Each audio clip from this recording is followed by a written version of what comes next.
things. You unfortunately cannot speak unless I allow it. So you're going to have to bear with me and listen to my voice. But what I'm going to be doing is calling you all up. And if you would like, there should be a raise your hand option.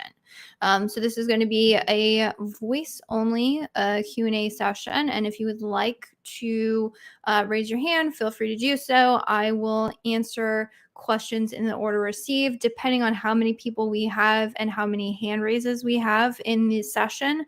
I will probably at first just start having one question per participant, and then of course if we have time or there's nobody else with a hand raise, you can ask another question. So we have a hand raise. I'm going to follow up and bring you up to the stage, and you should be able at some point to unmute your mic and ask your Amazon advertising question.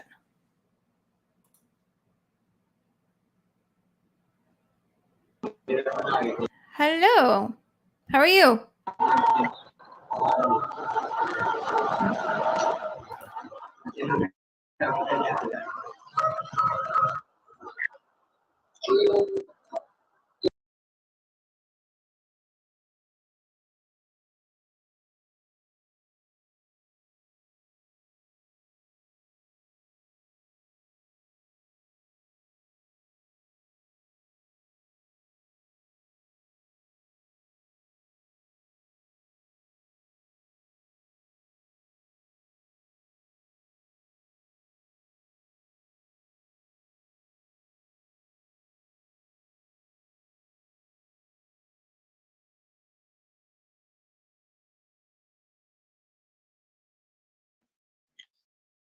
Hi, Elizabeth. Good. How are you?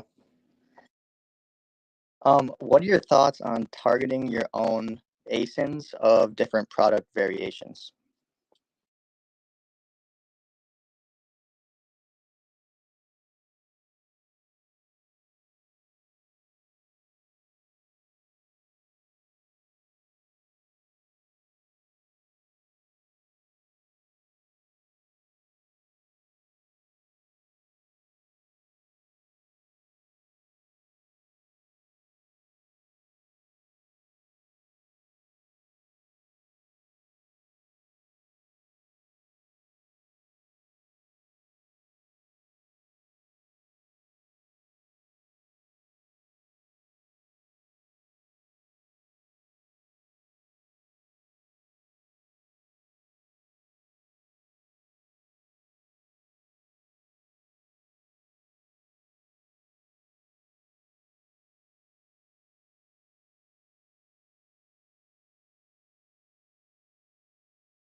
Sound on my live. All right. Does that answer your question? You have a follow-up question? Yes, thank you so much. I appreciate it. Yeah, for sure. All right, I will move to listening. Apparently on my live,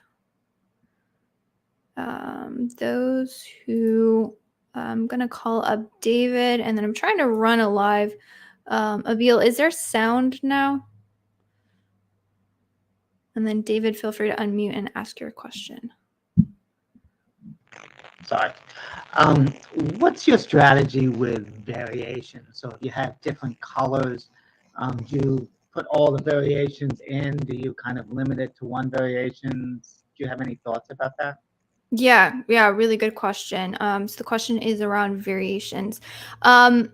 Yes. So the way we approach it is definitely looking at, I'm going to say if you're analyzing performance numbers, I would highly recommend analyzing it on a listing level versus an individual product level. The reason being is there certain things like total ACoS or ad sale percentage numbers that can seem somewhat skewed if you're only looking at it on like an individual SKU level. Our general rule of thumb is always to take the what we deem as like generic keywords, meaning that there's no like product specific identifiers. So like, red water bottle, pink water bottle, those kind of things. If there's no like very obvious shopper search preferences, we will simply run with our best performing variations. If you have constant stocking issues for the product, meaning like things are always like the best sellers, it's almost like impossible to keep them in stock. We deal with clothing. And so in clothing, it's very easy for things to go in and out of stock all the time because you have a billion different clothing sizes and all of that. Mediums are like always out of stock.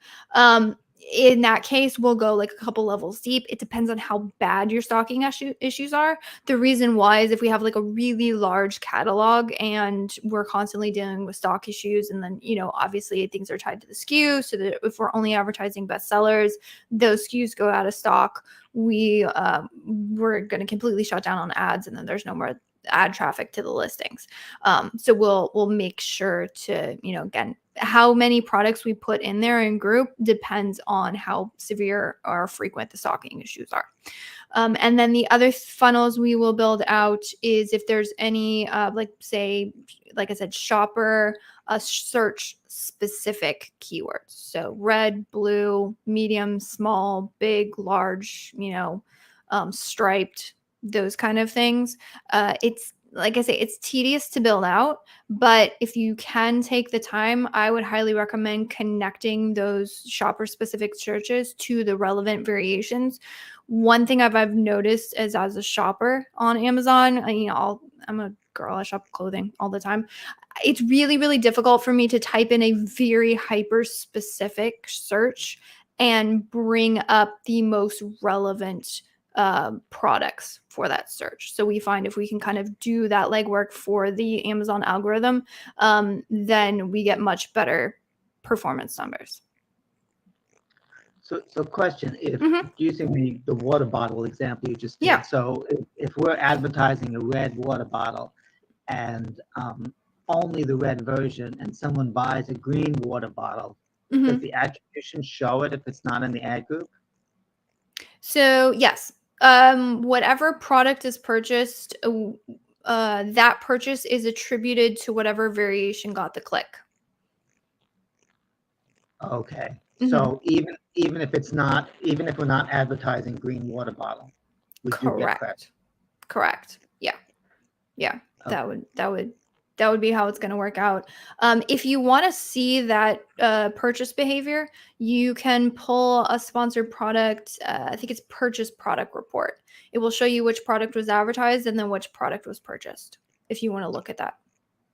Okay, interesting. Mhm. Okay. There's Okay. and then there's another report. For some reason, they have the advertised product report and then they have the purchase product report. The purchase product report will show you the actual like child ASIN that was purchased, but it's Mhm. missing certain data points. And off the top of my head, I can't remember what those are. I want to say it's things like clicks and spend or something that would be like really nice to know, where those data points are found in the advertised product report. Okay, great. Thank you. Of course. Awesome. Mohammed, if you're able to figure out, okay. Move to listening, David, and I'm going to bring our next guest up. I'm going to have to ask you how to say your name because I'm going to butcher it. Hi, can you hear me? Yes, I can. How are you? Yeah, I'm good. How are you? I'm doing well. Okay, so my question is very related to variation. It's like David said, it's very similar to that, but exactly not similar. So I was helping one of my clients to sell one product which got 4 variation. So it's like pack of 10, pack of 25, 50, and 100. Okay. So we sponsoring pack of 25 previously, which is less costly variation. Mm-hmm. Then we moved the whole campaign to one of our automated AI tool, which manage our bids and everything. Mm-hmm. So since we moved everything, and we also tried to sponsor the 100 variation, pack of 100 variation. Mm-hmm. Since then, sales rank dropped from 16 to now it's 80. We tried everything. We increased the bids. We increased the bids till 5x. Okay, for some of the very important keywords, top 10, top 20 keywords. We increase everything. All the bids are very high, but still we are losing the sales rank. So can you tell me like one, two general reason? I know this question is very specific, but just Mm-hmm. one, two general reason you think can affect this kind of sales drop. Yeah, good question. And so my like follow-up question is there a specific reason why you are focusing on the 100 pack? Yeah, because definitely 100 packs give us a good profit margin. Because when you try to sell 25, it doesn't have any margin. It's a very cheap product, cost like £6 to £7. Yeah. So we have literally, like some P, maybe 50p or 60p profit on each unit, and we try to focus on volumes. Mm-hmm. Yeah. So we actually have a client that deals with pack sizes. All the way down from like a 5-pack, which is very similar. I think we're probably losing, or no, they had a single pack at one point. And then they have 5-pack, 25, 100, and maybe even 200. My guess is what happened is you're putting all of the shopper search volume into the product that has a lower conversion rate. And so what you're doing is you're driving down the conversion rate of the listing. What I would recommend doing, I would definitely go into that purchase product report that I just mentioned, and I would run a pivot table off of that. So identify when a certain product is the one advertised, what product is actually being purchased. And then what will you often do on those cases is, it really depends. And it also depends on what the brand is comfortable with. But oftentimes, if you can say, hey, look, we have certain products that although we're possibly losing out, if you will allow us to kind of roll things up to a listing level on like our entire product, this entire product group, and just identify, can we be profitable at all? Because what you're seeing is that, again, like the rankings are just slipping. I have to look at the data, but I could pretty much guarantee it has to do with you trying to, or just, necessarily through trying to make sure that products are profitable, forcing the lower converting product forward. Most likely that's what's happening. So again, I would look at that purchase product report, and then I would see if the brand is comfortable at, say, hey, look, can we stop looking at in these individual product groups? Can we start looking at this listing as a whole? And then can we start tracking if we aren't profitable, kind of like on a blended listing? And then see if that gives you the freedom to see if you can push it back up. Because what we found is, honestly, for our client, the 25 pack by far is the one that crushes it. And obviously we don't have as high margins on it, but he's also comfortable even if we advertise the 5-pack, as long as it's kind of acting as a funnel. And we're rolling it up to the listing level. We're tracking profitability, and we look at our total ACoS numbers and our profits, and we're highly profitable on this product. If we looked at it on a SKU level, there would be some SKUs that would show negative. So that's kind of how we're managing it. Again, it just comes back to, is the brand going to be comfortable with that? And if they're not going to be comfortable with it, then you probably need to set expectations about what's possible on pushing the 100-pack. Sorry, did that answer the question? Yeah, makes sense. Thank you very much. Yeah, of course. Appreciate it. All right. Have another question. I will bring you up. And as soon as this takes a hot minute, but as soon as you're live, feel free to unmute and ask your question.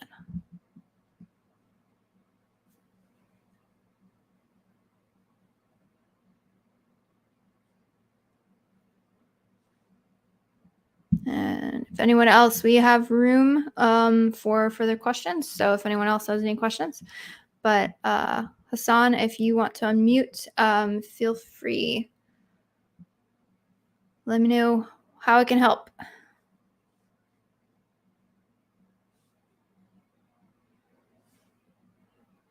Seems like there's a lot of questions around variations today. Honestly, that is a topic that comes up frequently in my circles as well. So Hassan, I didn't get you to unmute, so I'm gonna take Abdul quickly, and then if you're able to figure out your mic, then feel free to ask your question.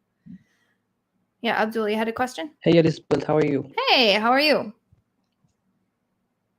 I'm doing well. I'm great as well. So I have a question that if you have a product which is totally dead, a listing which is totally dead, and having no sales, so how would you revive that listing, and what would be your strategy to revive that listing? Good question. So the question I would ask myself is it dead because there's no traffic, or is it dead because the conversion rate sucks? If it's dead because the conversion rate sucks, there's only so high you can push it. Because honestly, products get visibility on Amazon because shoppers want to buy them. If nobody wants to buy, I mean, like it's a really crappy and hard truth. But that is the truth. So I would say if it's an issue on conversion rate, I would take a look at the listing. You want to make sure that thing is dialed in and also at a price point that just garners shopper interest. I recognize that creates like some difficulties, like with profitability and the last question of like, trying to push certain variations. So I do recognize that what I'm saying is in like, hey, lower your prices to be competitive is not always reasonable for brands. But if that's, like if your conversion rate is reflecting on the shoppers just not finding the value you're requiring for purchasing that product, you got to take a hard look at that. So again, just make sure that if you're going to get visibility, that's dialed in. And then as far as getting, reviving a dead listing, you're going to have to treat it exactly like a relaunch. It's going to be a straight up treat as a brand new product launch. Yeah, but the listing is dead because of traffic. There's no traffic. Yep. Okay. So then your task is to get traffic, and your task is to get the most relevant traffic you can. So I'm actually working on a webinar right now on doing product research for new or doing keyword research for new product launches. So expect that in the next couple weeks. But you want to find, I always like starting keyword research. This is something I'm going to actually be probably demoing. You want to go through and find your highest search volume, most relevant keyword, and that is where I start. And then depending on the search volume and the cost to advertise on that, I will either start my advertising there, or I will work below that to try and figure out maybe I can't afford what's going to be required to rank on that one keyword. So I'm going to go somewhat underneath that. But that is, where is there enough shopper search? What's the intersection of high shopper search or high shopper interest with my people searching for my exact product, and you want to get as specific as possible. But again, you're finding the intersection between search volume. So if I go down to like water bottle, and then I go metal water bottle, metal red water bottle, metal red water bottle with handle and drinking straw, my search volume is going to significantly decrease. So I'm kind of saying, how deep can I go into this search list where I still have enough shopper volume that I can make any impact on the traffic to the listing? And then I could just kind of start and work my way down from there.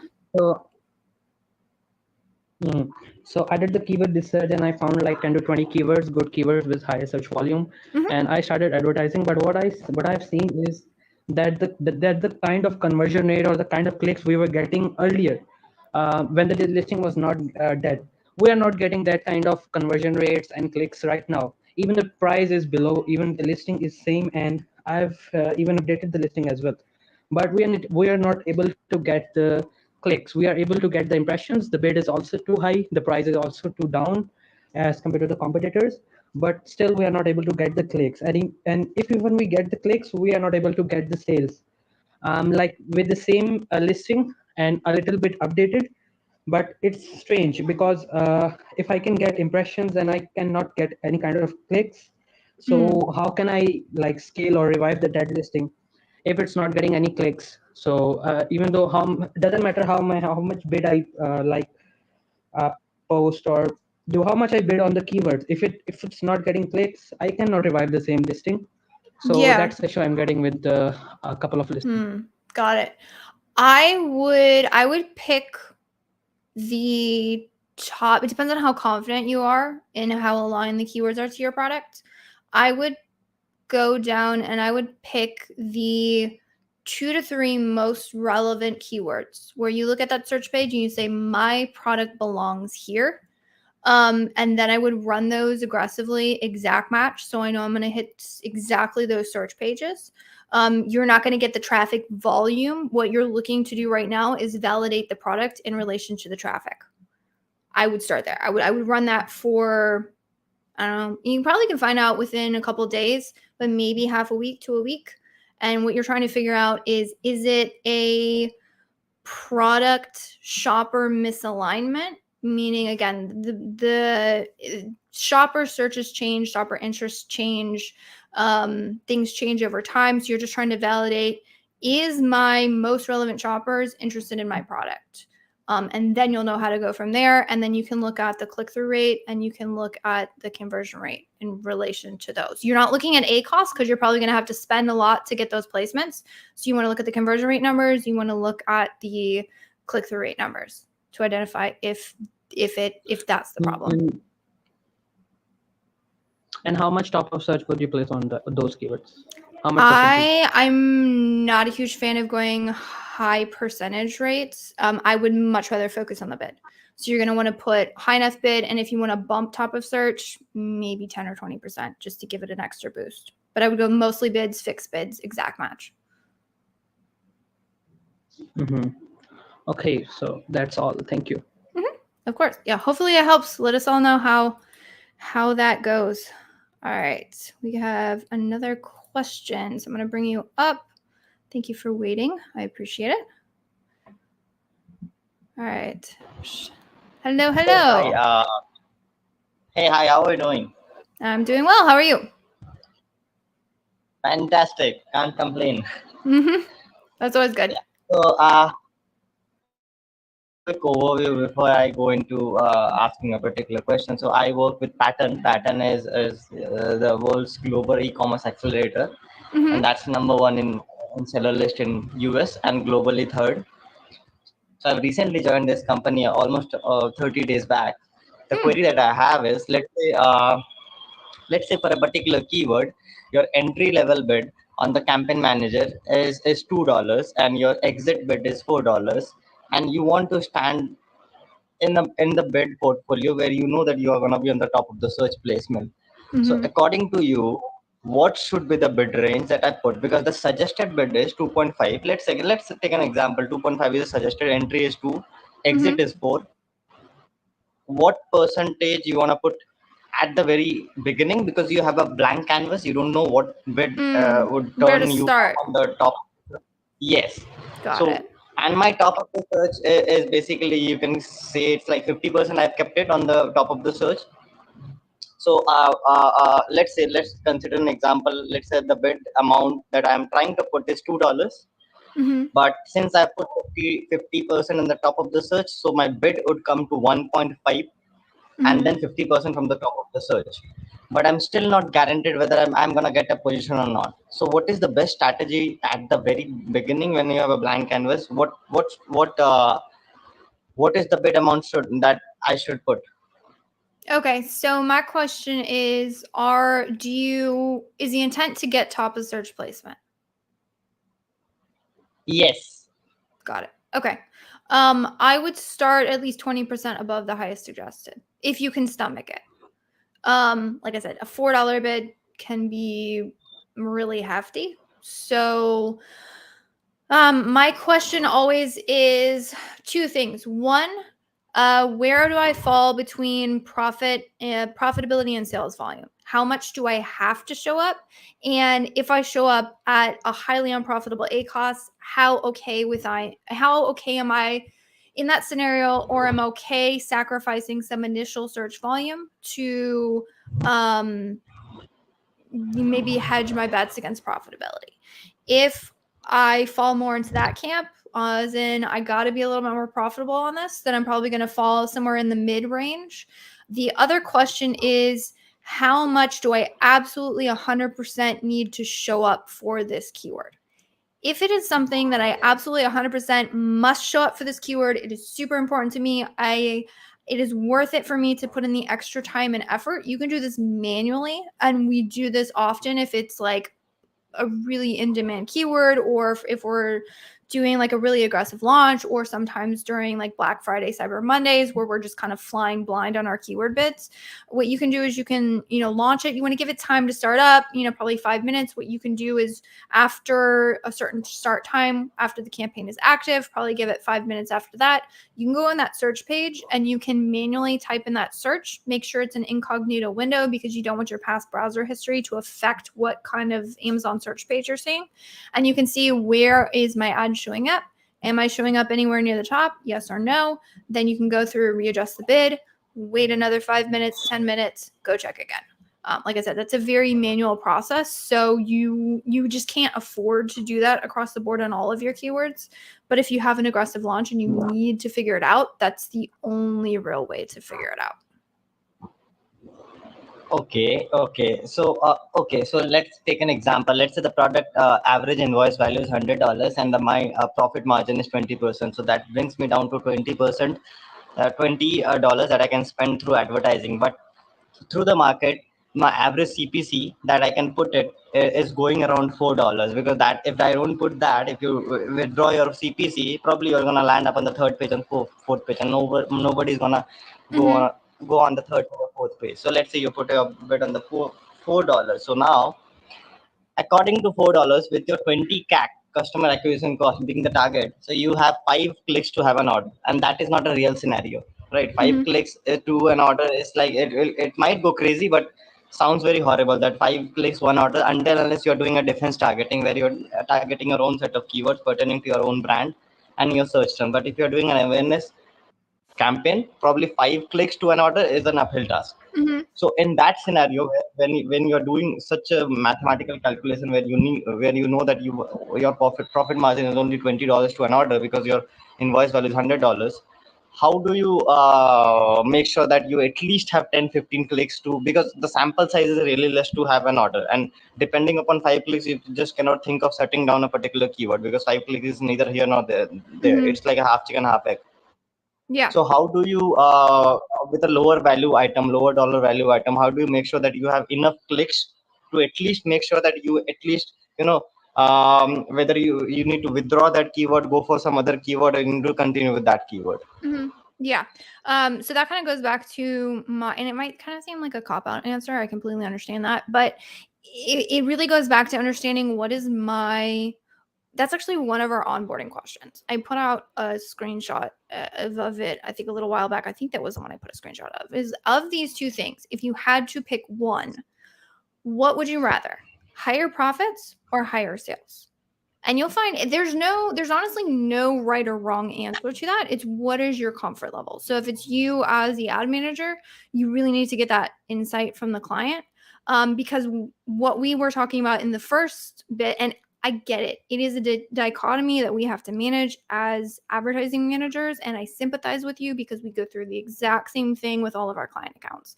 It's like, hey, we need to get sales volume. We need to push this product. We need to get to top of search. Oh, wait, we're highly unprofitable. We have to pull back. And those two things, if you swing too hard in either direction, you're either going to get a whole lot of sales and a whole lot of visibility and really crappy profits, or you're going to get better profits, but way lower net profits, because the sales volume is just lower. So I would say, if you're dealing with limited budgets and you only have so much you can spend, pick fewer keywords. I'm always on a product launch, and we always get a gauge from our clients as to if they have a specific budget, or what their comfortability levels are with the budget, because some of them have, much larger accounts, and it's just maybe total taco skulls for budgets or something. But we will backtrack our ad structure into what the budgets are for that specific product, for that specific account. Because what you'll find is if you build out a really aggressive ad structure, but you're super profit conscious and you have a lower budget, you're just not going to have room to be able to get those amount of clicks like you were talking about. I would be happier running on 5 keywords that I could sustain the budget for daily than I would be 100 keywords where I'm running at a budget halfway through the day. So I would say that pick fewer keywords. If you are more profit conscious, I wouldn't start at that $4. So our first question, that was kind of why I asked that question. Like, is the goal to get top of search? If the goal is to get top of search, the only answer is whatever bid is necessary. Yeah, the initial goal is to get on the top of the search. The reason of saying so is because, at the advertising funnel, the first thing, the fourth most important thing is to have an impression and to have clicks. And we all know that the click-through CTR is basically higher when you ads are appearing on the TOS. So the first goal is to appear on the first level, and then after a week or two, then we can determine, okay, fine, this keyword has had 30 clicks. CPC was 5. It gave us $150. Nothing on the board, so I'm gonna shut it down. So in order to have clicks and to understand that whether this keyword is gonna perform on the later stage or is gonna give us some results in the not, I need my placement to be on the top of the search, because there are only 2 types of customers in the market. That is price over quality or quality over price. So after a certain period of time, I'll be able to know that particular thing. So the primary goal is to appear on the top of the search placement. Okay. Yeah. And in that case, I would say go on the higher end of the suggested bid. If you really, really, really want to influence it, maybe go a little bit higher than the suggested. And then watch it. See if you get enough clicks within the first 3 days to be able to make a move. And what you want to do is, if you have to pay high CPCs, you just want to make sure you're making moves quick enough as soon as that data comes back in. Okay, sounds nice. So, so on this one particularly, so what happens? See, I'm not handling one particular country, so I'm handling 4 to 5 countries, where US is like on a monthly basis, you have billion visits to Amazon.us, but you might not have that particular. Obviously, you'll not have that particular visit to Australia on Amazon.au. So there are only 42,000 visitors in a month. So on Australian markets or wherever on such marketplaces where that Amazon users are really less. So what amount of duration or what kind of a duration you want to wait before making certain changes? Because US is like you can make changes after 3 days, because it will provide you data, because the crowd is too much. On a specifically lower designed countries, like let's say not Germany, I would say Germany is a good country. So let's say Australia or UAE. Yeah. On such countries, how longer would you wait before making an optimization? Yeah. So as soon as we get that data feedback, what you can do is you can look at longer time horizons, meaning like we probably optimize on a shorter time schedule, or we do if we're looking at the US. So like 14 days or so. Some people go 30 days. Oftentimes, if you're going, like overseas, well, I did have a conversation with some other service providers, and one of their questions was like, "Hey, is the Netherlands broken? Because I'm getting like 0 impressions. It's just that's the search volume there is like nothing." So yeah, I would say on those, the lower search are the ones where there's just lower shopper behavior. You're just looking at do I have enough data to validate these changes? Understood. Okay, so one last question that I have in mind, and that is something like this. So let's say the brand is XYZ, and that XYZ has a particular product. I know my particular client has given me an ROS of, let's say, 5. So 5 is like coming to 20% ACOS. Now, in order to make sure that I have 20% ACOS, the first thing that will hop up in my mind is to make sure that, okay, fine, I'll do a difference targeting. Difference targeting as in I'll target my own set of keywords, because I know the click to order will be less. And eventually, even if the CPC is going to be on the higher side, my ROS or the ACOS is going to be on the lower side, and ROS is going to be on the higher side. But with doing that advertising, ultimately what I'm doing is I'm cannibalizing my incremental sales, because I'm not getting any incremental sales to my brand, because what I'm doing is I'm targeting my own home, because I know the customers, my home, you want to come, you want to have good food, and you are like, oh wow, Vishal, you made a fantastic food. But I don't want that sale. I want an incremental sale. So what do you suggest for a particular brand that is new to a particular company?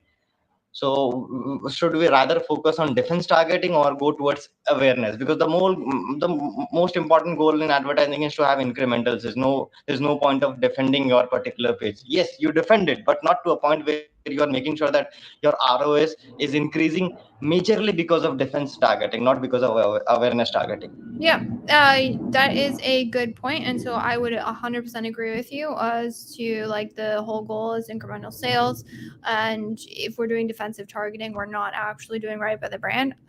It's really just about transparency with the client, and helping them to understand that at a 2% ACOS, we're just not able to get you what you need for your brand. If you can demonstrate one really good thing, and it's tedious to pull out, but if you can demonstrate their market share, and just highlight to them how little market share they have and how their market share is not increasing, and tie it back to their sessions and visibility, then that oftentimes can be really helpful to illustrate. Okay, sounds fantastic. Thanks, Elizabeth. It was actually a very honest answer.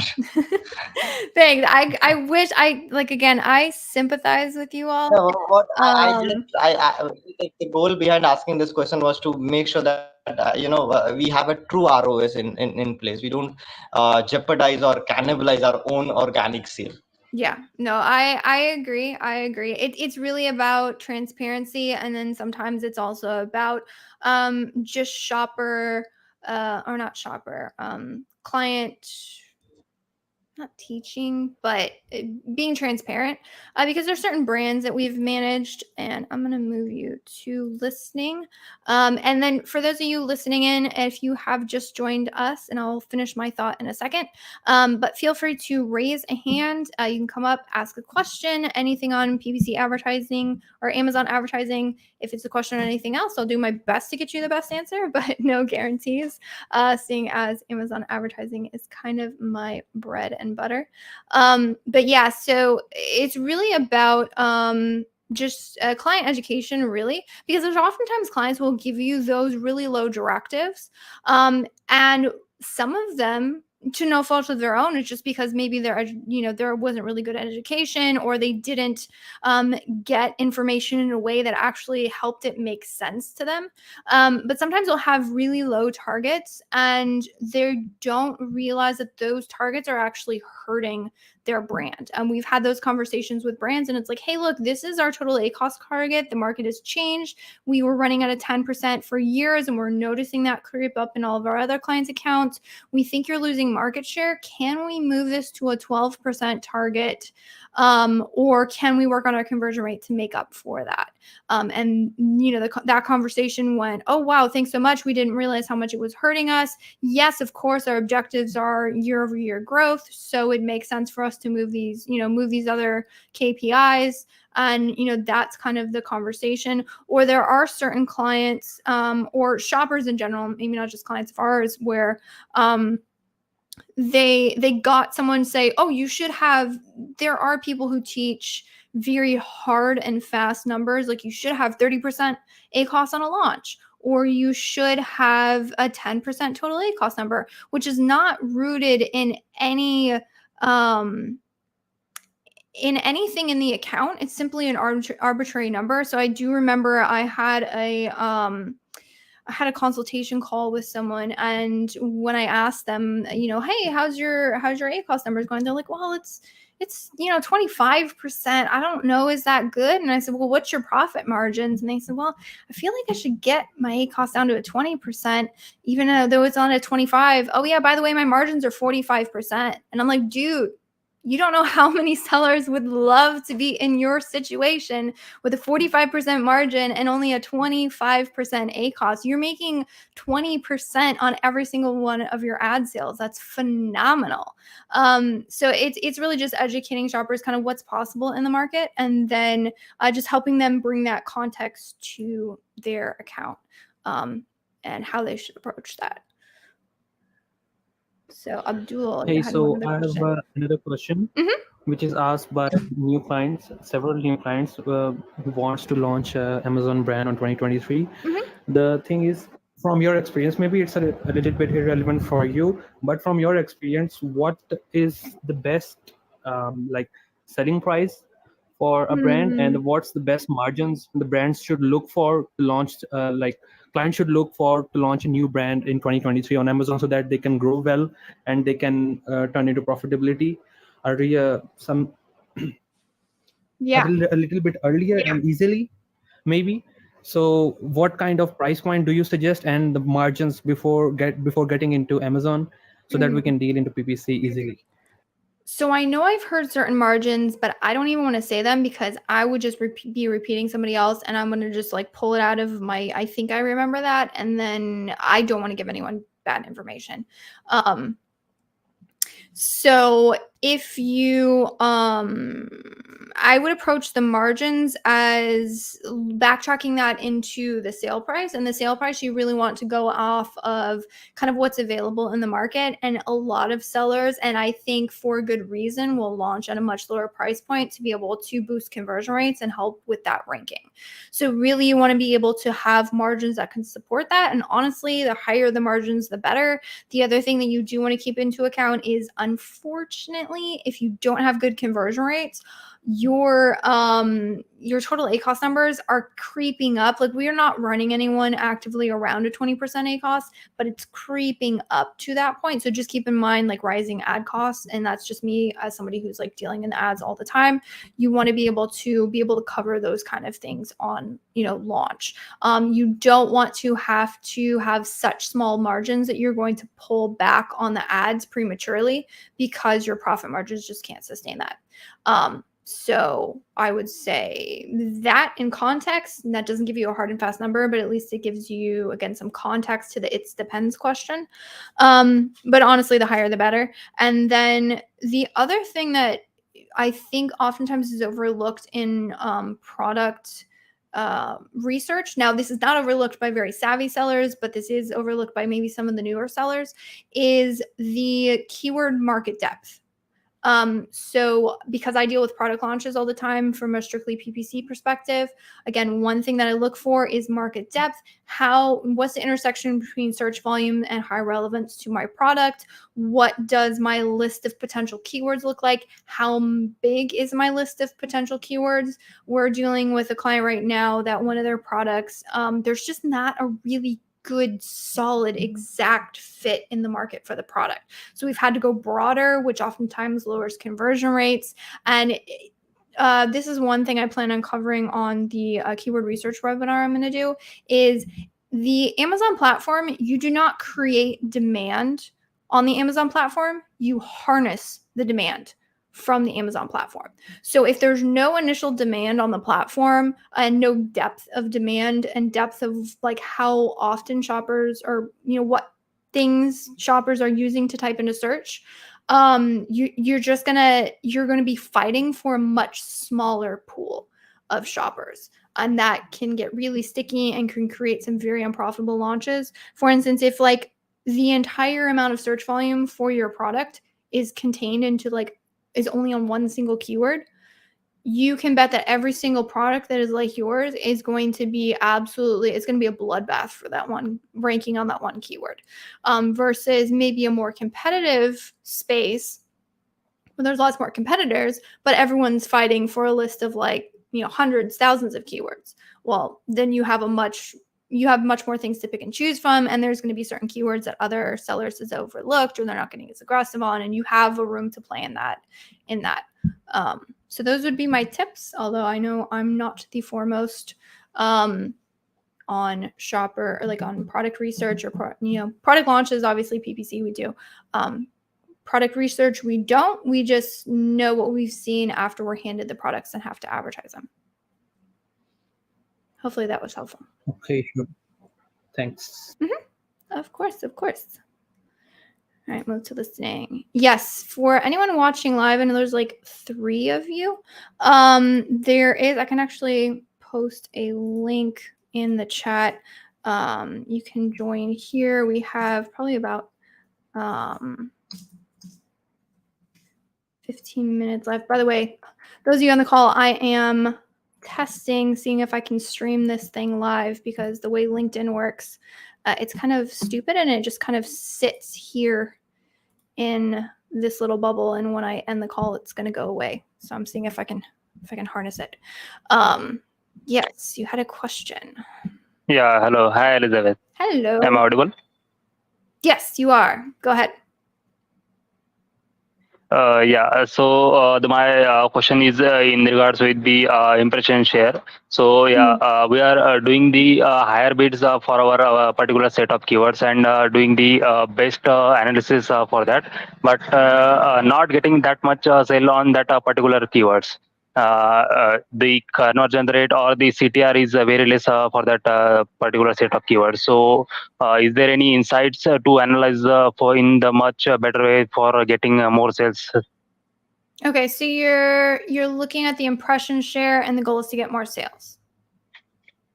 Yeah, right. Got it. Cool. So I would look at. I am a huge fan of prioritizing, because probably what you'll find is there's like a million keywords in your account. You don't want to split your efforts across trying to get. Impression share matters, but it doesn't matter across the entire like things you're advertising on. Like for instance, impression share, I could care less about it on an auto campaign. I could care less about it on a category campaign. I do care about it on my exact match rank keywords. So I would look at it like that. And then I would identify, it depends on the budget. If you have like a really large budget, directives are like absolutely blow it out of the water with sales. And you have a lot of budget to throw at it, and ROAS isn't as much of a concern, then you can go a lot broader and you can get way more aggressive on more things. If you have much more profit-driven directives, budgets are lower, sales are important, but profit's more important, then you would go a lot narrower. So between those two poles, I would kind of determine where the brand falls. And then that would kind of give me an idea as to like how much increase I can have in my ad spend. And then really when it comes to raising impression share, as much as you may think that bids are high, really that's going to be the one lever to pull, is increasing bids. So the question then is not, should I increase the bids? The question is, where should I increase the bids? Making sense. So hopefully that was helpful. The another question is in regards with for our startup brand. So we are doing the ads for that brand from since last 2 years and 2.5 years. So we have reached the ceiling in the ads revenue for that brand. Means we are spending much more for that particular brand, but not getting the sales as we have reached the ceiling for that brand. So is there any insights to do something separately or do something different to get the more sales for that? Good question. So follow-up question to that one is, how many products are available, or how many products do you have in the brand? Yeah, so there are many products, like 10 to 12 products for that brand. We are doing the all ad types for that particular brand, but not getting the any much more sale. We are reached the ceiling for that brand. Cool. So this is another topic that I really want to do a webinar on, is looking at things at percentages of total sales volume and percentages of total ad spend. So especially when it comes, that's why I asked the question. If it was a single product, my answer would be different. But if it's multiple products, your question becomes, which product can I influence the most to have the most leverage on this account? Is really what you're going to want to look at. So I would put together a report. This is kind of tedious to put together. The thing that is tedious, it depends on how much sponsored brand ads you're running, because you can't get ad spend at a sponsored brand level. It's super annoying, but it is what it is. You can calculate sponsored products and sponsored display and attribute that back to the child ASIN, and then I would roll that up to the parent ASIN. The actual nuts and bolts of that are probably more than I have on this call, but it's a lot of pivot tables and it's a lot of like VLOOKUP stuff. It's doable. You can do it. But I would somehow get a report, or if you have any sort of software that kind of aggregates things, maybe you can pull that, and then kind of, again, you're looking at things on a listing level. And then what I do is I calculate the percentages of total for the total sales and then the ad sales. And then what I want to do is I want to sort by which has the biggest total sales in my account, or sorry, total sales and ad spend is what I'm looking at. The other things I'm calculating are the total ACoS, the ad sale percentage for that product, maybe also the click-through rate, but I'm primarily looking at those things. Total sales, ad spend, ad sales, ACoS, total ACoS, ad sale percentage. Then what I want to do is, okay, say what is bringing in the, unit session percentage, which is basically the total conversion rate, and the ad conversion rate is what I'm looking at. So I'm looking at how much is this thing bringing in sales? What is the conversion rate? What is the performance of the ads? Is basically what I'm trying to figure out on a listing level. And then I'm looking at where do I have, what has the biggest impact on total sales for my account? How is the performance of those ads? And here's the kicker.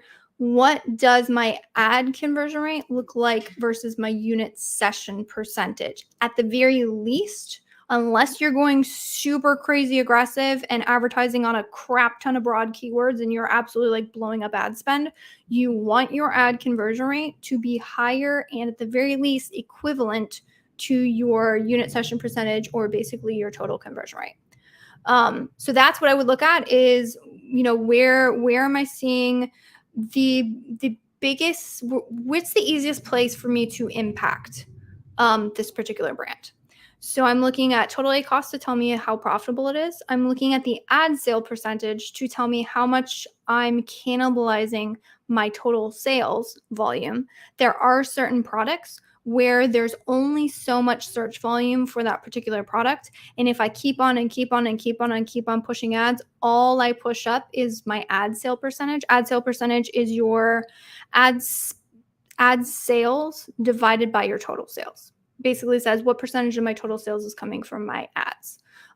If you are continuously pushing up your ad spend and you're seeing that ad sale percentage continuously increase, total ACoS is increasing, and top line sales are not increasing, that is your clue that says, hey, we're pushing ads too much. There's only so much volume in the space. We probably need to pull back on ads.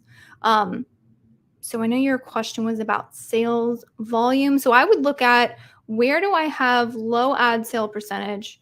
Where am I seeing sessions kind of lower than my average sessions for the account? And where do I have good conversion rates? And then those are the products that I would push on, if that makes sense. Was that helpful at all? Yeah, definitely making sense.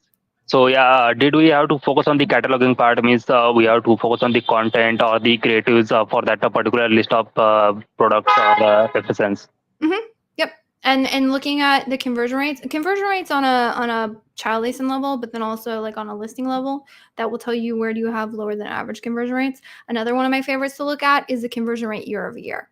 Month over month is interesting, but definitely year over year is more interesting to me because that tells me, again, you have to have past history on a product. So there is that, but that gives me pretty good insights. Yeah. Thank you so much, Elizabeth, for the answers. Yeah, of course. Glad it was helpful. Cool. So we have 20 more people listening on this call. I have a couple more minutes. So if anyone else has a question, feel free to raise your hand. Someone is watching on YouTube Live, it looks like. Cool. The question was, how do you get an understanding of the competitiveness within Amazon PPC before product launch? I guesstimate with cost per click, conversion rate, and return rate. Yes. Good question. Really, the only thing that you can see is your, you can get a look at the cost per click. If you look at Helium 10 or some of the other ones, Amazon does give you the suggested bids. You can pull those from the API. The kicker is, as we have all seen, if you go in and you like actually put a product into the campaign, you will notice that the recommended bids will change. So how relevant are the recommended bids? not super accurate, but it's the best we're going to get. So I'm going to go with it. It's better than nothing. And then other things that can give you an idea of some kind of like top products or the space. Actually, if you haven't explored it, the Product Opportunity Explorer, super, super, super interesting. I kind of like digging around there. Again, it's manual. You can't download stuff. So it's kind of one of those clunky Amazon tools. It's like, oh my gosh, thanks for this information. Crap, now I can't extract any of this, and it's super manual and tedious. So do keep that in mind. You're going to go down a rabbit hole. It's not super scalable to do that all the time, but you can kind of get an idea for that. And then yes, you're just going to have to guesstimate the conversion rate numbers. Again, you can kind of guesstimate cost per clicks based on the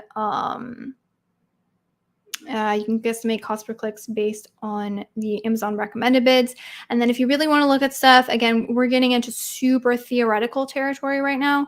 But I do have let me see. I do have a video on how to kind of look at ACoS in a different way. That kind of helps you guesstimate cost per clicks needed to hit a certain ACoS. You can, on the flip side, kind of plug in some projected numbers on what the average order value is going to be, what you're guessing the cost per clicks are going to be, and then you can guess what you think the conversion rate is going to be.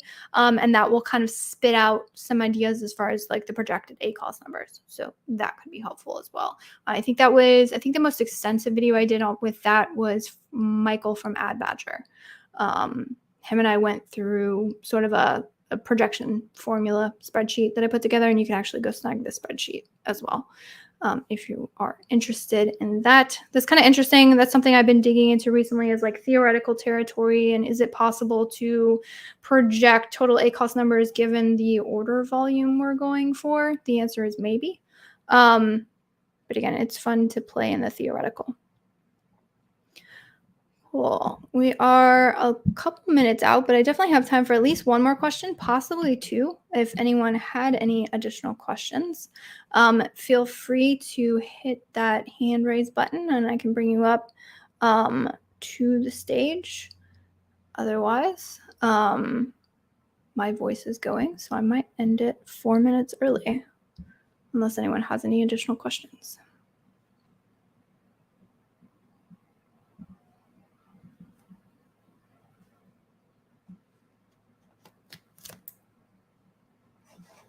Cool. Well, we pretty much are going to hit it on the hour. So I super appreciate everyone joining. I may make these more of a reoccurring thing. So if anyone has any ideas on time, how well this time works for you, this was honestly something I did kind of on a whim. So feel free to shoot me a DM and let me know what you thought, how I could have done better. And yeah, thanks for showing up. You guys are awesome.